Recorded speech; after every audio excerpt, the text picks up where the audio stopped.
I don't enjoy hurting people. I don't enjoy it. I do it because I have to, because I've had to. Okay, explain that to me. Because it's part of the illusion. It's the cruel, elaborate trick conjured by the weak to inspire fear. The desperate play for control. You do know yourself. I have to, because I've had to. Okay, explain that to me. Because it's part of the illusion. It's the cruel, elaborate trick conjured by the weak to you.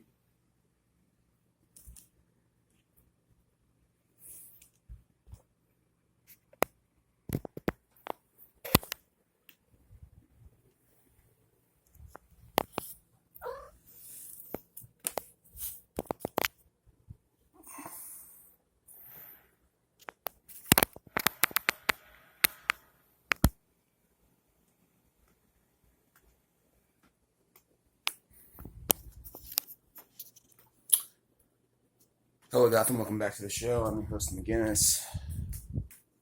This is the reason that I watch all of the Marvel content and all of the DC and The Boys and Invincible and all of that is because we look to these larger-than-life stories to understand our small, puny, pathetic, insignificant lives better, and that's what Loki seems to be about from the pilot episode. The idea that, obviously spoilers because you just saw a spoiler, but the idea that all of our lives, all of our paths, our choices are predetermined, that fucks me up just as much as it seems to be fucking up Loki.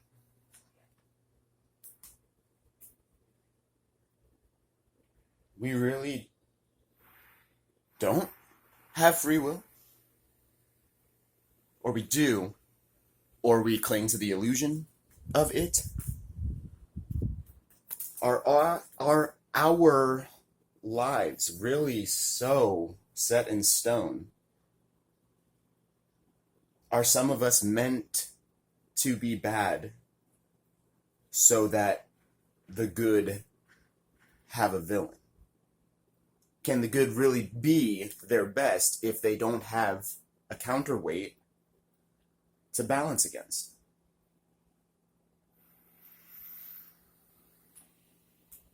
These are the thoughts that fucking haunt me. These are the things that I lie awake at night in the fucking fetal position asking myself. And I grew up not having any pop culture or media that really explored that.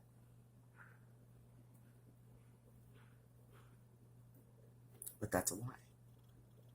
Because there were things that talked about exactly these things. I grew up listening to ska bands and Ben Folds and Say Anything and Rage Against the Machine and all these bands that these happy-go-lucky fucking white people I grew up around were like, why are you listening to all that? Why are you so upset? Can you just chill? Like, you're basically white. Can't you just ride that wave and be happy?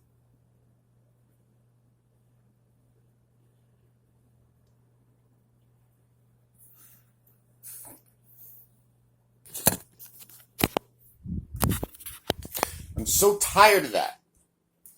You should not have to be white to have a good life in this fucking country. You should not have to be white to get all of the things that our Constitution promises. You should not have to be male. You should not have to be cisgendered. You should not have to be able-bodied. You should just get life, liberty, and the pursuit of happiness. Did George Floyd get that? Did Breonna Taylor get that? Rayshard Brooks, Tamir Rice,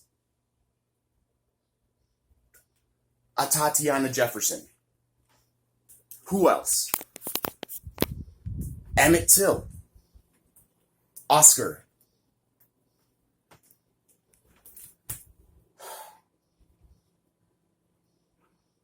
Do you get that? If you're watching, then you have your life. Do you have your liberty?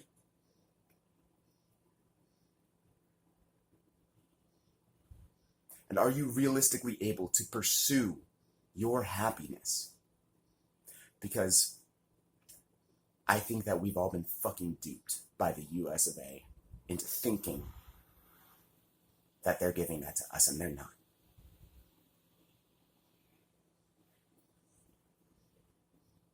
Your grandfather or your grandmother or their grandfather and grandmother set that up for you. We are all on the coattails of who came before us.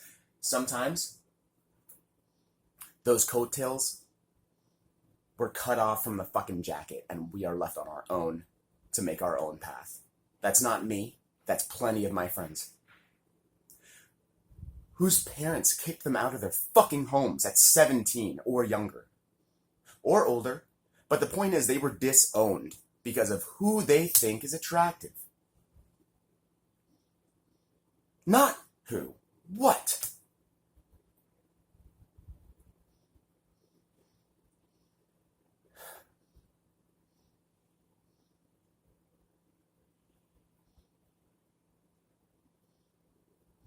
I know I've got like 12 viewers on YouTube right now, but you know who's a viewer that I know I have is your fucking FBI agent.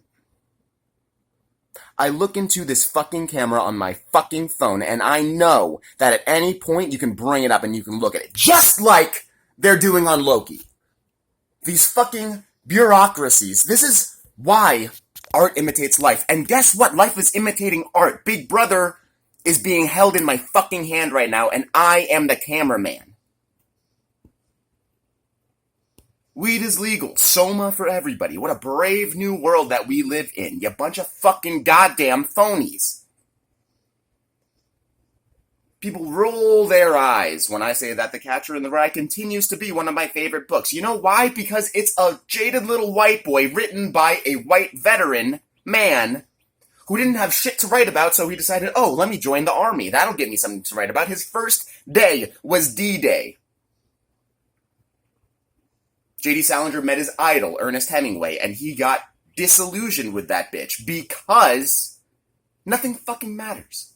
J.D. Salinger came to that conclusion, and he locked himself in the woods, immersed himself in Eastern Zen whatever, to try and reach enlightenment.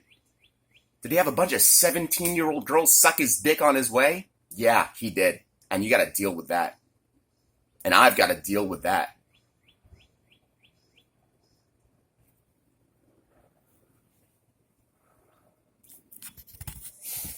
But there are plenty of things in our own lives that we gotta deal with too. And we gotta decide, are we gonna stop where we are on our journey and confront our fucking demons and do better?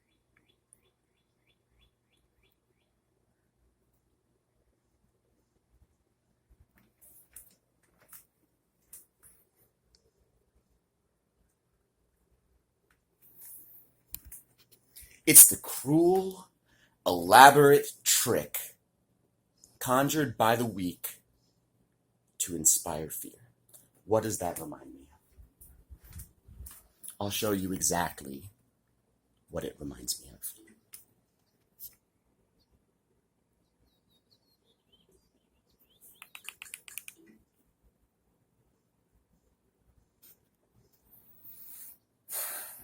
Look at you.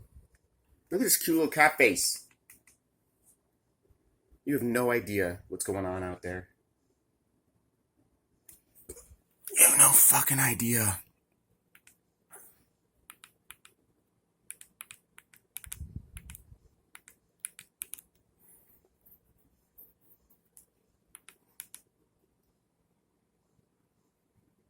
Wait, what the fuck?